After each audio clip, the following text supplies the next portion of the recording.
If you're a mom or a beginner, I'm sure na nag-click ka sa video na to because you're overwhelmed or hindi mo alam kung paano mo sisimulan ang virtual assistant journey mo. And that's why I made this video. So today, I will be sharing kung ano yung mga bagay na gagawin ko if I had to start over as a virtual assistant this 2026. Hindi siya theory because I'll be sharing the things that I've experienced myself when I started as a virtual assistant. If you don't know me, my name is Shalene and I've been a VA since 2021. I will be sharing my stories, my mistakes, at kung ano yung mga natutunan ko along the way sa aking journey. When I started as a VA, wala akong confidence kasi wala akong experience or knowledge sa pagiging virtual assistant. Marami akong what ifs.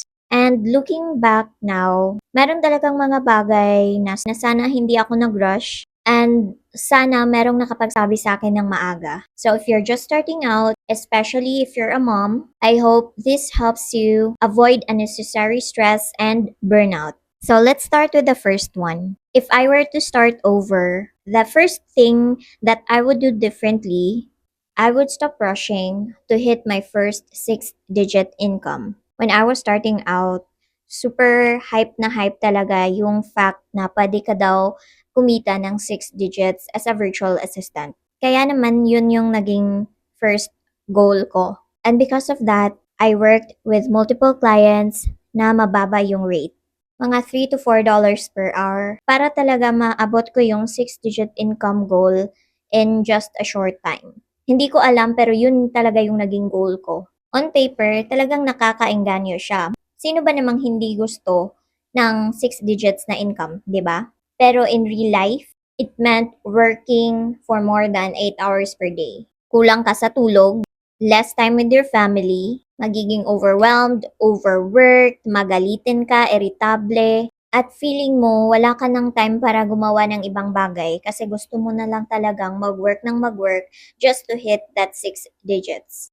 And bilang mom, talagang mahirap yon kasi you're trying to build a career, pero at the same time, mafe-feel mo na parang may nawawalang ibang parts sa life mo. What I realized over the years is mas okay pala na makipag-work with a few clients na mataas yung bayad kesa makipag-work ka with a lot of clients pero mababa yung bayad. The next thing that I would do differently is hindi agad ako magfo-focus sa pakikipag-work with multiple clients. Instead, magfo-focus ako kung paano ako mas magiging valuable sa current client ko. So, instead na isipin mo na kailangan ko ng maraming clients, dapat ang isipin mo, paano ako mas magiging valuable sa business para hindi niya ako pakawalan. And I get to charge my rate. Tapos hindi ako questionin ni client. And this is also where my mindset changed. From being a task doer to thinking like a business partner. Kasi the moment na hindi mo isipin na task doer ka, and you are your client's business partner, you will be able to understand the business better. You will care about the processes. You will be able to suggest improvements. And eventually, your clients will see you as someone worth investing in. Yung ganong mindset makes a huge difference sa rates, sa trust, and sa long-term partnership with clients. The third thing that I will do differently if I was starting over as a virtual assistant is I would still focus on admin and social media support. I actually started as an admin VA. My client didn't expect me to know everything. Siya actually yung nagturo sa akin through meetings, through training videos, most especially sa actual tasks. Habang ginagawa ko yung task, doon ako natututo. I learned how to follow processes, kung paano mag-document ng process, kung paano i-update yung standard operating procedures or SOPs, and supportahan yung business behind the scenes. I want you to hear this because this is very important for newbies. Hindi mo kailangang alamin ang lahat before ka mag-apply.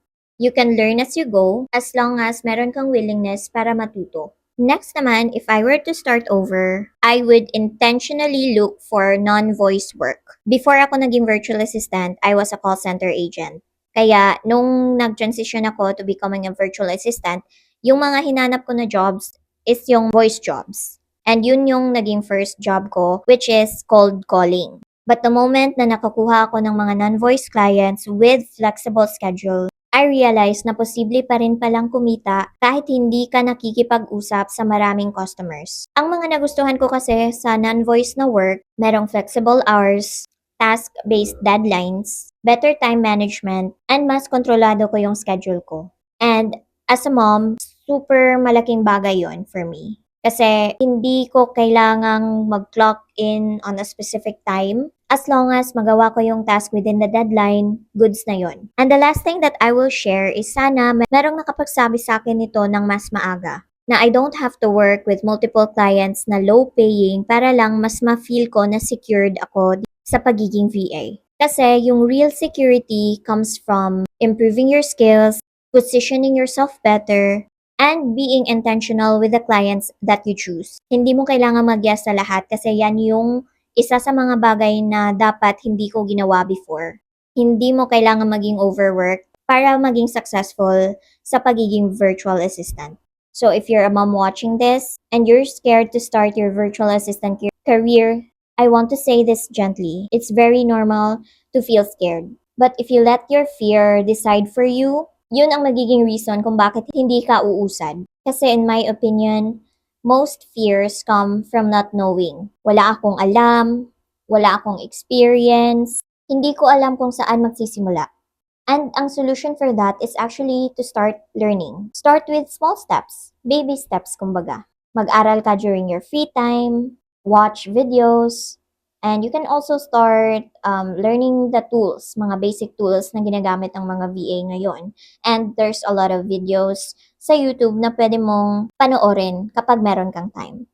Kasi yan yung ginawa ko when I was starting out. Like, habang tulog ang baby, tapos naglalaba ako, nanonood lang talaga ako using my phone. Minsan, piniplay ko lang siya, nakikinig ako habang naglalaba, nagluluto, naglilinis. And that actually helped me build my confidence even though wala pa talaga akong naging client.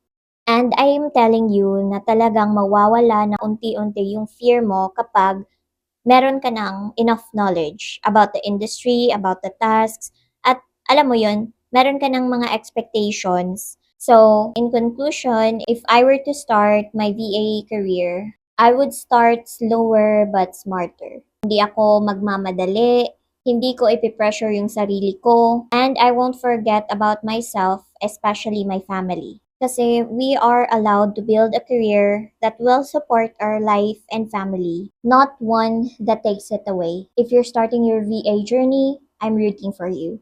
And if you want more honest, real talk content about VA life and mom life, don't forget to subscribe, and I'll see you on my next video.